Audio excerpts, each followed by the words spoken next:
Good morning, good afternoon, and good evening to everyone wherever you may be tuning in to today's episode from around the globe. We are here at the 2025 ARA show in Las Vegas. This is episode number 6, and this afternoon I'm excited to be accompanied by one of North America's fastest growing independent rental companies, a long-term listener and third generation of rental guys with now 14 locations across Northern California and Nevada, a rich history servicing West Coast communities since 1959 and cemented success after 60 plus years of equipment rental expertise. In 2024, incredibly being listed as number 87 on the ARIA's 100 top equipment rental companies in North America, coming to you all the way from Chico, California to our global audience on the Rental Journal. Avery, welcome to the Rental Journal. Thank you. With an intro like that, I feel like I'm walking into the octagon for a fight or something. That's outstanding. Thank you very much.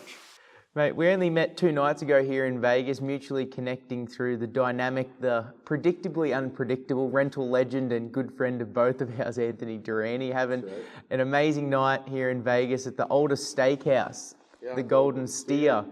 Having an electric room full of your sales guys from all over California and Nevada, and we really connected on some strangely identical correlations between our childhoods and our upbringings, with both of us growing up in the rental industry, but also experiencing the independent family rental store dynamic. Firstly, how's your show been so far here in Vegas? I know you've been on the floor all day today talking everything technology and software, but what have you learned and what's really interested you here in Las Vegas? Well, it's always great to see vendors innovating and having new product. So this year, there's a lot of new product. Last year, it seemed like there wasn't. Last year, it kind of seemed like we were in between COVID and normal times, and now it feels like the ARA of old.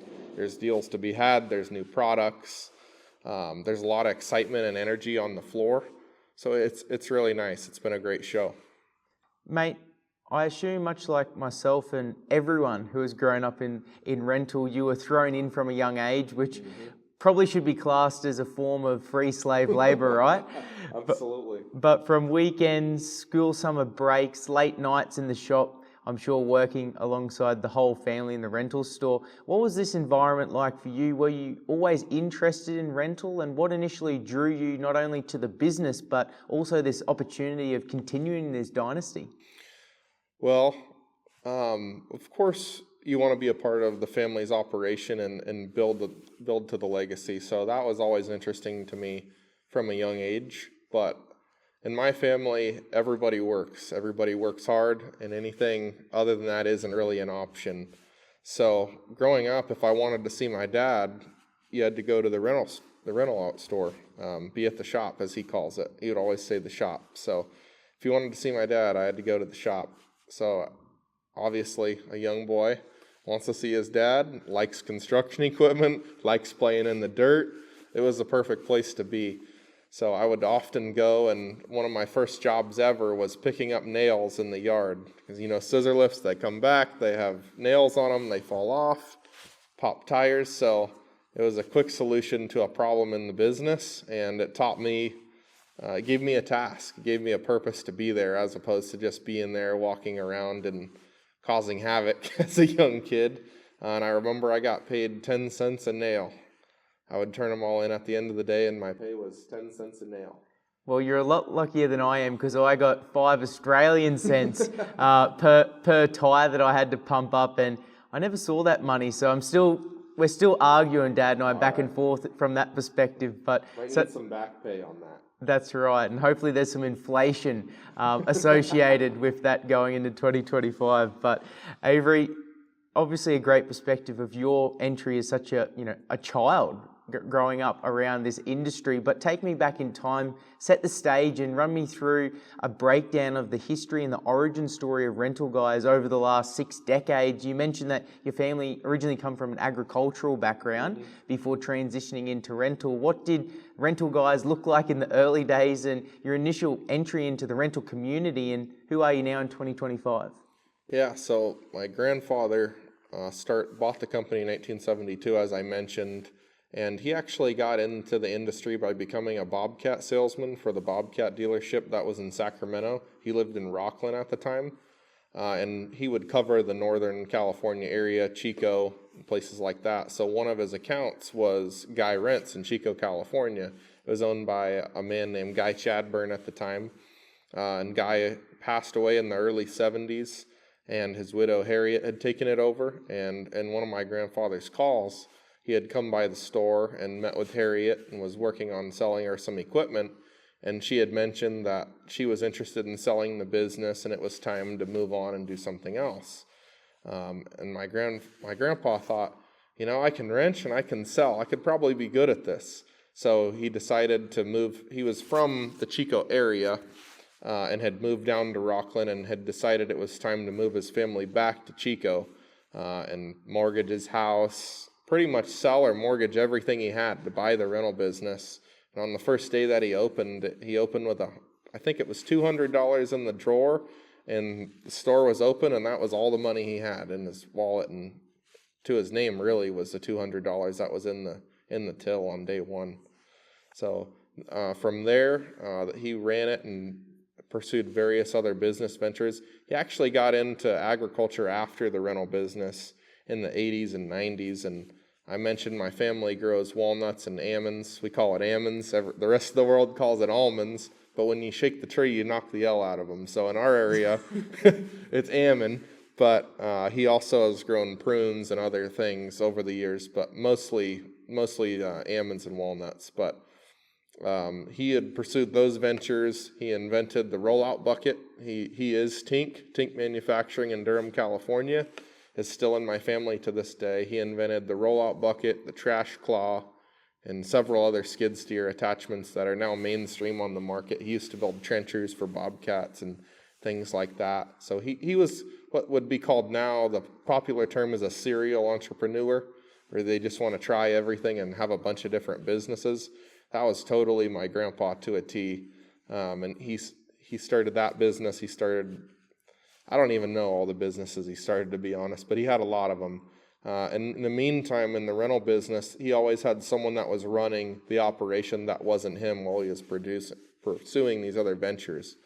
And in the late 90s, as everyone in the rental business remembers, U.S. Rentals was formed, or U.S. Rentals was really prevalent in the market, is probably more appropriate to say. And United Rentals had formed in the late 90s. And when U.S. Rentals first came to Chico, at the time we only had one location. Had always been in Chico. It was small. And over some time, without strong management and leadership in the business, we had been known for older equipment, maybe not being the most reliable rental provider in the market. At the time, we were just one of two, though. So the competition had been light, and the business had done well. But when that happened, my dad had gone to my grandpa and said, U.S. Rentals is coming to the market. I don't think we're going to be in business that much longer if we don't do something different. I think I want to stop going to college and take over the rental operation.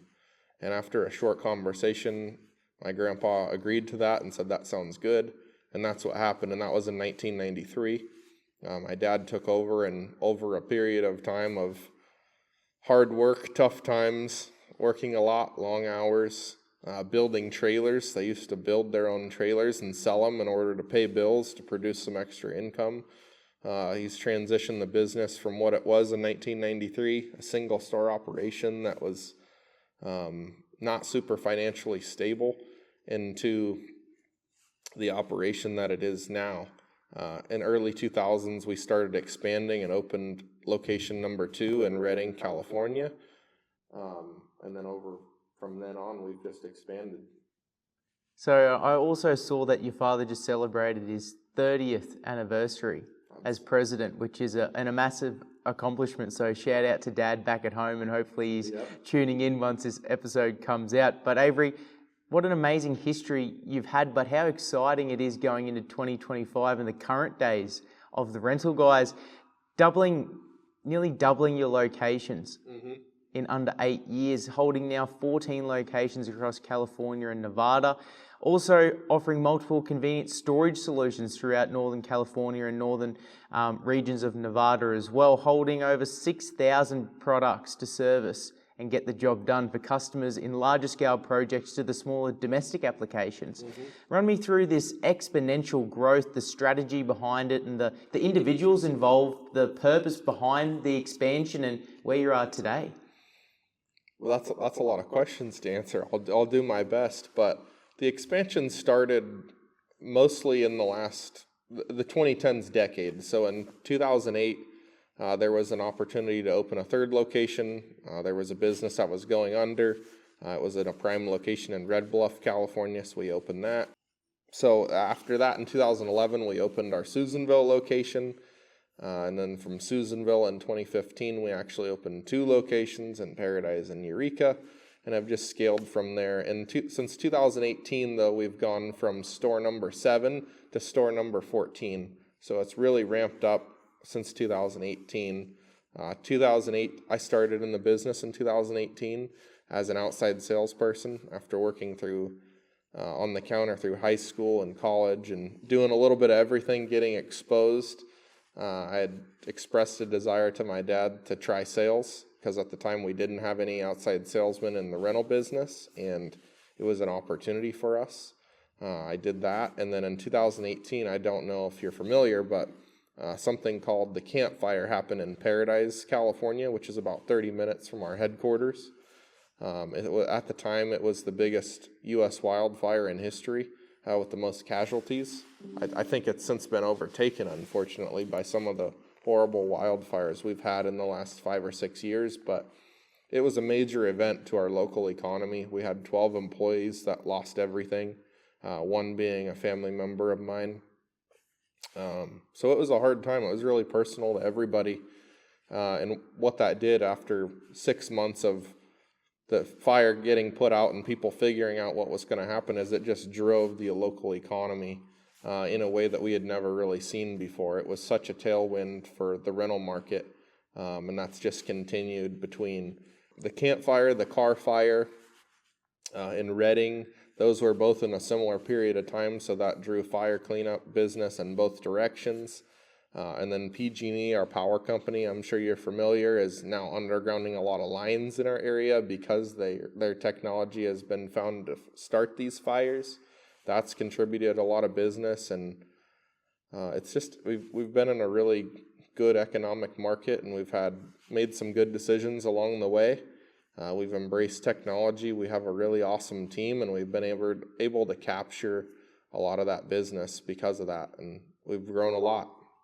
Avery, firstly, a massive congratulations, and what an achievement to make the ARIA's top 100 rental companies in North America, with the ARIA exceeding $40 billion in US rental revenues now, and also honoured and recognised as rental management's market mover in the over 10 million in rental revenues category, placing you as the 9th fastest growing independent rental company nationally between 2021 and 2023, seeing a 32% growth in rental revenues. You credited and honoured this award and said that it would not have been possible without your amazing team and customer base. Absolutely. Avery, such amazing accolades, accomplishments, motivation, not only for yourself, the family, but also the team at Rental Guys. Yeah, absolutely. I'll say it again, we couldn't have done it without our team. We have an awesome team. I would say there's been a lot of good moves that have been made on our team, but I think we've been blessed in a lot of ways too, that a lot of the ways people have found us, they've just come in and asked for a job and wanted a good opportunity, and we've been in a good position to give it to them and let people blossom and grow and give them the information to make good decisions. That's been a huge part of our success there, and I'm really glad you mentioned our customers too, because that's been a huge part of our growth. Is we've been really lucky to have a really dedicated, strong customer base in our markets. We've been there a long time, and they've supported us for a long time, and that's been absolutely crucial for our growth, is that consistent repeat business that we count on. Avery, something we were just talking about in the lift heading up here, and a real hot topic of discussion is the implementation and the leveraging of technology, data, and optimizing intelligent decision making now in rental stores. Yeah. from fleet expansion perspectives, rental rates, improving your organisational efficiencies and the sales process, and also equipment scheduling, for rental coordinators. How are you accessing or encouraging new technologies as a young guy in the business, like ERPs, dashboards, telematics as an independent, and to improve your performance, enhance the environment for your team, and really giving you a competitive advantage in 2025? Well, I think one of the pros for me is when I came into the family business, we didn't have a lot of technology. Had a lot of manual processes and didn't have a telematics provider. We were basically a point of rental user, and that was about it. We've been lucky that we were a point of rental user because they've been a fantastic partner for us over the last few years. I have a great relationship with them. They're very adaptable for us, and they do a lot. And then we've made a lot of good additions to our technology suite, I should say, with adding Smart Equip, Rouse. We use Track Unit for our telematics solution, and many others. But I would say that that's been a huge part of our success too, is utilizing the technology that's out there to make good decisions, to be more efficient, improve workflows, keep the team communicated. That's all a big part of our successful operation, and I think some people might see it as a glass half empty kind of approach, that in 2018 we didn't have any of that, but I see it as a glass half full, where we didn't have any of it and it was a blank canvas ready to be painted.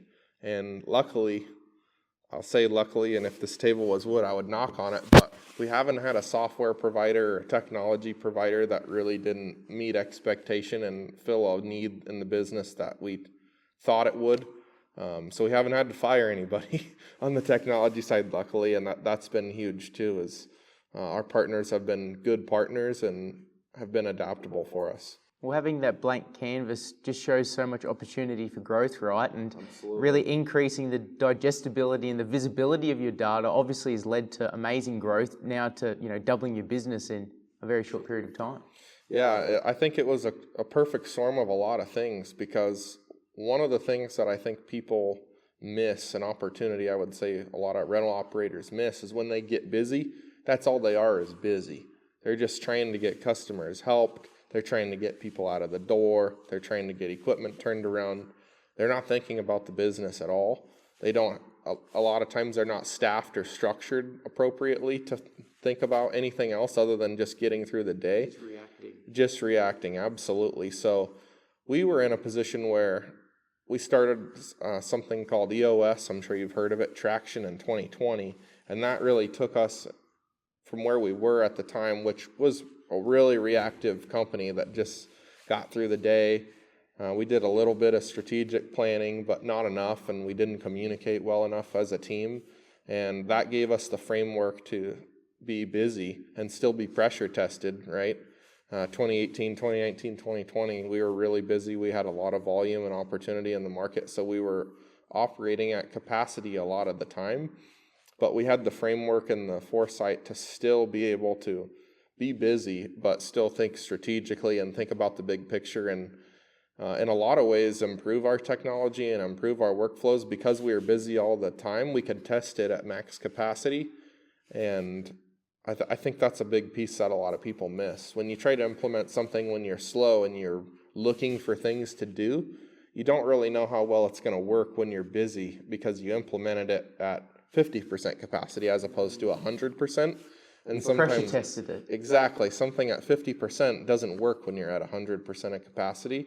And for us, we had this period of time where we were at capacity all the time, and we could play with a lot of things and make sure things were right. So in any environment, it works for us. Well, they always say the perfect time is now, right? Absolutely.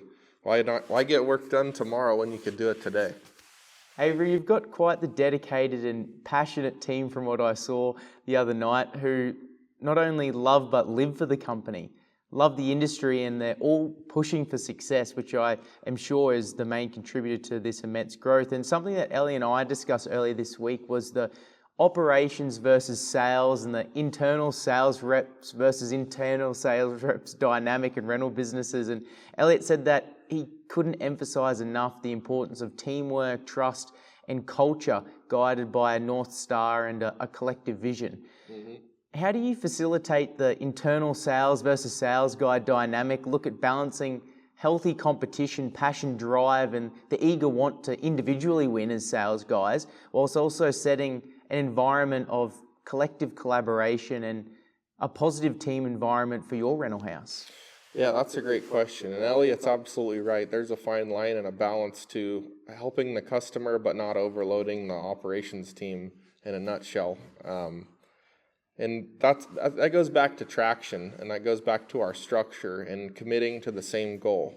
On our VTO, Vision Traction Organizer, is what that stands for. Is we have a 90-day plan, a 1-year plan, a 3-year plan, a 10-year plan. And we commit to that. Everybody is either on the team and they understand that and they know that's what we're working towards, or they're probably not a good fit for us. And granted, over the last few years, we've had some turnover. As great of a team as we've just had some people that either just couldn't commit to the plan or it just wasn't the right plan for them. And in a lot of ways, I think it was beneficial for them and us to park so they can go find something they're really successful at and and we can find someone that understands their piece of the team and is ready to do whatever it takes to commit to the rest of the team and get their job done. So the traction piece is really huge, and committing to measurables is probably the number one thing that I can think of. Is when you're going off people's opinion and gut feel. We're humans, right? Every single day is a different day. We wake up in good moods, bad moods. Things happen throughout the day. There's a lot of distractions. But when we have something that we're bound to, like I want my down fleet percentage to be 5% or under at all times, well, if it's at 5% or under, or it's not, and that's success or failure, right? 6% is still pretty good, right? Most rental companies would take it, but our goal is 5%. And if we're at 6%, our service team knows as good of a job as we feel we're doing, we committed to 5%, and that's our duty to the team to be at 5% or under.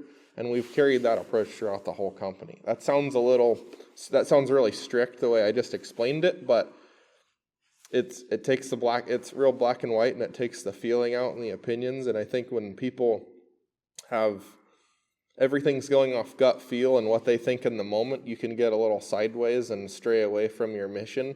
And when everybody just commits that this is my part, I'm going to do this part for the team, and that's what I agreed to. The team has their back and they have everybody else's. That's when you really start to move the needle. I think you perfectly wrapped that up, mate. I love reading about your celebration and milestone of reaching contract number 1 million. 6 months ago. You characterise it as a small milestone, which I think you drastically undersold, because small wins like that in family-owned rental businesses, they are special. You know, to some it might seem irrelevant, but to me that's such a driver and a cool metric to have achieved. You said it is cool to think that we have helped over 1 million people solve problems and closer to achieving their goals via our service. Here's to the next million. Alongside with a picture of your store manager, who you did honour this achievement to, holding contract number 1 million. Avery, tying this achievement into your amazing team that you've put together at Rental Guys, to what impact has this team played on the success of the business over 6 decades? It's everything, right? If you don't have a good team, then you probably don't have a very successful business, is what it comes down to. And I'm glad that you brought up that milestone, because the gentleman that wrote that contract, his name is Cecil, has actually been with us, I think, 17 or 18 years, so he's been around for a long time. I was able to go back and figure out what contract number we were on when he started versus the millionth, and he started when we were at 200,000. So 16 years we were at 200,000 to 1 million, and he was around to see all of that. That's really cool, and we're lucky that we have a lot of people that have been around a long time and could say the same. And that's why we're successful. That's what it comes down to. If you don't have a strong team and you don't communicate and you don't recognize good performance and unfortunately hold people accountable and punish bad performance, that's the success or failure of a company right there. And it all goes back to culture. If you have a culture that when you do a good job, you get rewarded and celebrated, and when you don't, not necessarily it's a call out and like you're demonized within the culture, but it turns back to a conversation of, we didn't achieve this. Why didn't we achieve it? How can we make sure this never happens again? And then that turns into, well, we didn't achieve this multiple times. Maybe we need to find something else that you can succeed at. Yeah, I think that self-accountability and self-reflection is very important, not only in rental, but in every aspect of life, right? Absolutely. If you're not hitting the marks, there's probably a reason, and it's good to have that period. I would talk to that too, is it's one of the big rewarding parts of having a strong team and having a great people around you in your business is they take that mentality to their personal lives. And you hire people on that have issues with this, or they have issues with that, or they have some raw talent, but they don't really know how to use it. They have skills they don't know how to apply. And you give them this framework in your business. That doesn't just stop when you clock out at whatever time you go home every day. That carries over into their personal lives, and you get snowballs, and you get to see them blossom into a better person. And that's really what it's all about. And one of the things my dad has always said is his goal at this point of his career is to make better people. And my career is very young, but that would be a goal for my career as well, as being able to provide people opportunity and see them just blossom. And we've had a lot of those too. And I would say that's probably the most rewarding part out of everything we do, is being able to see people live a better life because of something we've done or because we were a part of it. Avery, looking ahead, what are your current challenges specifically in California? This is something we were discussing the other night. You mentioned that you've had to onboard a new team member just to specifically handle and satisfy the increasing USA OSHA, or what we call workplace health and safety back home in Australia, those requirements and the safety standards for Californian job sites. And so what impact is this having on you as an independent, keeping up with the increasing compliance, the exponential administration requirements we have to do now, and this ever-enforcing regulations that it really pressures us as independents? Yeah, it's a huge problem for independents. In California, as beautiful as the state is, and everybody thinks of the weather when they think of California, there's a lot of great parts of it, but between taxes, regulation, and some of the other factors that we work with or have to deal with in California, it can be really hard for an independent. For us, it's absolutely an added cost. There's a lot of additional added costs to deal with the regulations in California. We operate concrete batch plants at a couple of our locations, and it's safe to say the state is not a fan of that. There's a lot of rules with silica dust and hazardous material and water pollution and a lot of things like that a lot of other states we wouldn't have to deal with. And it can really be a major burden for a small independent. I wouldn't say that's been the only reason, but some of the independents we've acquired over the years, we've done a lot of acquisitions, 8 to be specific, of locations we have now. I think it was probably a factor. They were either financially burdened by some of the regulation and taxation they're dealing with in the state, or they were just at a point where mentally and stress and they were just so drained and tired that could have helped push them over the edge. So that, I guess it's created opportunity for us maybe in that regard, but we certainly deal with it every day. And you're right, we have had to create a position of someone that just deals with compliance and safety, because at this point with so many team members, different locations, when you have different locations, they're all in different counties, and each county has their own specific rules, some stricter than others.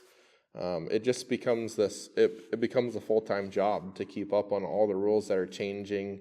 And it seems like they change every day, to be honest with you. Yeah, I guess for people that are from a national or big regional players listening in, that's probably a norm, having someone that is just dedicated to safety and having extra positions, obviously with the increase in scale. But as an independent rental company, the benefit we have is our nimbleness, our adaptability, running quite lean. But as you increase in scale, like you guys have, obviously that dynamic's going to change with onboarding so many more positions to satisfy, obviously with the increasing number of contracts and projects that you're dealing with. But Avery, looking on from back home in Australia and tuning into the ARA's Rental Pulse articles, staying up to date with global publications and talking to a lot of guys and girls this week in Vegas, recent acquisitions and monstrous investments have been made, and the domestic players here in the US are really expanding, not from just being the big five domestically, but developing into global market leaders. Yep.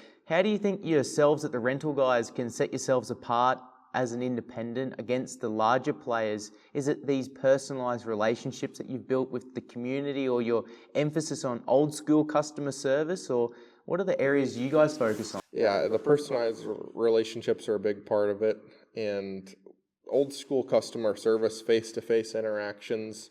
We still do a lot of walk-in business with a lot of the big five. Have tried to steer away from that, obviously to reduce cost, have less labor. We lean into that a little bit, and that's a niche in the market, I would say. But also the ability to do that small walk-in business, but also be able to capture the big jobs and be able to do a little bit of both, I think sets us apart, because there's a lot of different personalities within a construction company or within a market and a customer base.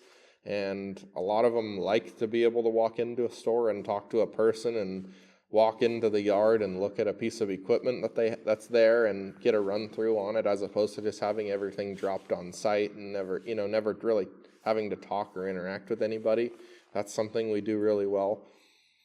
And I think that to a large degree, the nationals just try for a different market and a different place in the market, is probably more appropriate to say.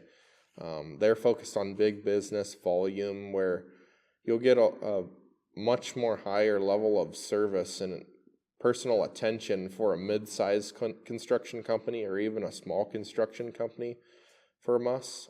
We track all of our customers on when they were last in, projected trends on certain accounts, and we'll call them and reach out and say, hey, and we noticed we haven't seen you in a while. I want to make sure you're doing okay and business is good. And is there anything we can do to help your business? What problems are you having right now that we can solve for you? And I think that's a huge difference. Is the big five are figuring that out and are getting a little better at that, I would say, as times have changed in the economy. But a lot of people remember their first, and then a national or an independent has been doing that. An independent has been doing that a lot longer than a national. And to a large degree, I think there's a lot of people that like doing business with a family-owned company, and like that when they walk in a branch, a person behind the counter remembers them and knows their name and asks them how their son's game was over the weekend, or how their family's doing. There's a lot to be said for that. I love how Josh Nickel recently said, looking to serve those that are underserved. The big national players are looking to potentially be everything to everyone, but how the independent has that adaptability, that approach to really knowing that customer is, I think, still powerful in 2025. Yeah, and the ability to knowing that customer and asking them a question and saying, Josh said the same thing. I'm actually cheating off of Josh, but he took the words out of my mouth of, if I had this in my fleet, would this better your business? Would this help you? Would this solve a problem? And the next week it shows up and it's there. And that's something we can do, whether it be a piece of equipment, a supply that we're carrying. We're a Hilti authorized distributor, so we stock a lot of consumables, wedge anchors, bolts. We sell U-Cart concrete, propane, a lot of supplies and things like that. So we offer more than just equipment, and people like that.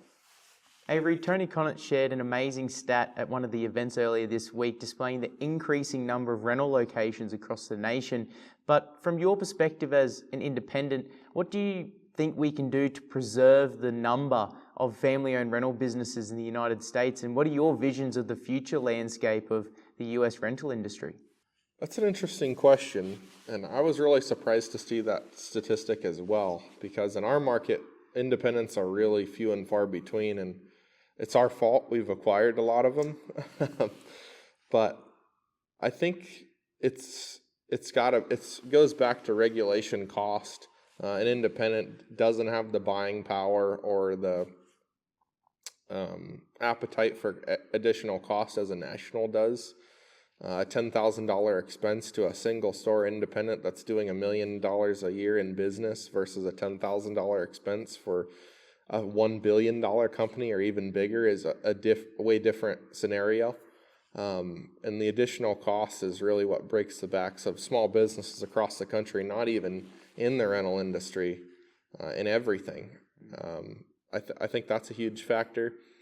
I think the OEMs do a really good job of trying to be competitive and working with independents, but things like the ARA show, that's one of the beauties of it, is you get to go and have a show and make those one-on-one interactions with an OEM. I know the big five all have their own shows, and they do that too, but the personalized interaction from vendors to the rental companies and then on to the customers, that's a huge part of a success of an operation too.